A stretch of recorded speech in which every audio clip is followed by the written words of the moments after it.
It's not always easy to speak about weight loss because, as you probably know, everyone's an expert. Doesn't matter who asks for advice, there'll always be a neighbour next door who knows all about it, and they've done it and they think that they know what to do. But I'll try to surprise you and give you a little bit of information that you probably don't know about. And one of my favourite topics, which I'll just cover in passing tonight, is the concept of the lies and the misinformation and the myths that are out there that are actually keeping people overweight. It's not quite a conspiracy, but there are lots of things that you think are good for you which are in fact not very good. So let's talk about overweight or obesity and see where we are in Australia at the moment. The overweight and obesity problems in this country are increasing very rapidly. As a matter of fact, I think this year Australia has overtaken the United States as the fattest country on the planet. So congratulations.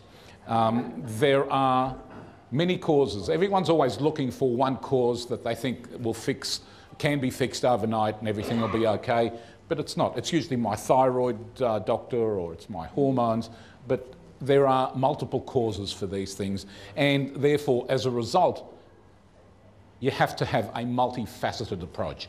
Dietary changes are without any question a major part of the problem. Lifestyle changes and decreased activity, and I'll talk about that in a minute, are also to blame in many people. The important thing to remember is that whenever you do plan to go on a diet or a weight loss program, the lifestyle changes have to be long term.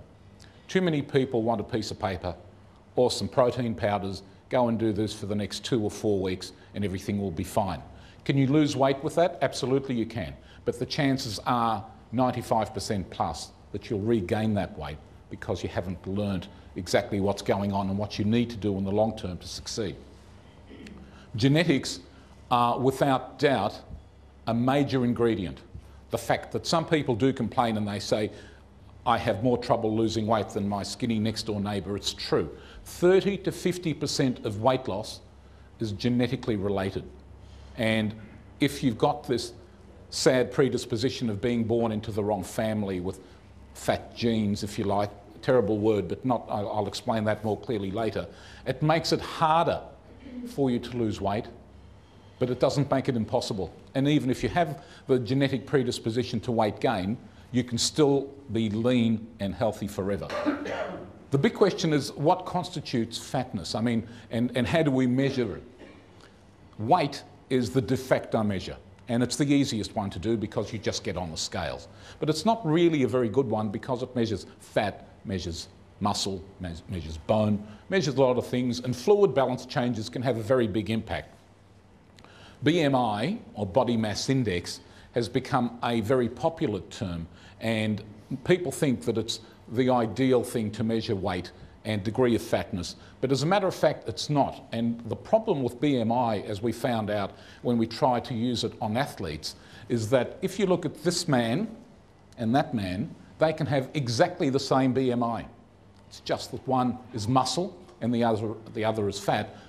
Body mass index does not take muscle or bone density into the measure. Waist circumference is a measure of risk, and many of you will probably know that if you have the so-called apple shape, where most of the weight is around the stomach, that is a high risk area to have the excess weight. If you are pear-shaped, the good news is that it's not a high risk area for heart disease and many other chronic diseases associated with the apple-shaped obesity. But the bad news is it's harder to lose that weight. So the other one, of course, is the right way to be. Waist circumference, and we may talk about that later. We've become much nastier with the prescription for waist circumference, and these waist circumferences relate to Caucasians only, very different for different ethnic groups.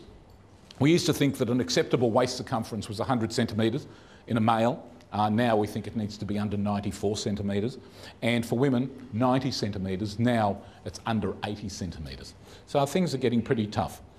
The best measure of fatness is percentage body fat, because that's really what we want to know about. So when we put you on a weight loss program, we're not really interested in weight loss, we're interested in fat loss. And these days it's pretty easy to do a body fat measurement. There is something that we do called bioimpedance analysis, which is easy, where little current is passed through your body. Some of these machines that you get on and give you a percentage body fat use this, but you need to have a very good machine to do it properly. The others are more complicated. The skin folds, which have been the de facto measure of body fat for years, is very, very much outdated. And even when we had nothing better, you could get 3 experts measuring the same person 15 minutes apart and getting totally different readings. So I'd forget it. If you go to a gym, they want to do your body fat skin folds, tell them to forget it. It's unnecessary. I said to you that central obesity is a problem, and central obesity means having all the fat around the tummy, and it increases your problems of all the risks of all of these things. And I won't go through them individually, but certainly cholesterol, heart disease, even some cancers are implicated with carrying too much weight around, and you don't want it there. Are there gender differences between men and women? Yes, there are. So there are problems. Women often complain, and I see a lot of patients who come and see me, and I put them on my weight loss program, and when they go home they complain that their husbands, who are not even turning up, are doing better than they are. And that's because men as a rule have a lot more muscle, and muscle, or lean body tissue as we call it, is the metabolically active part of you, and therefore if you've got a lot of muscle there, you tend to lose weight a little bit more quickly. The important thing is that women as a rule tend to have unreal expectations of what their body shape should be, but it's becoming, it's running across into males these days, so it's certainly not their exclusive territory.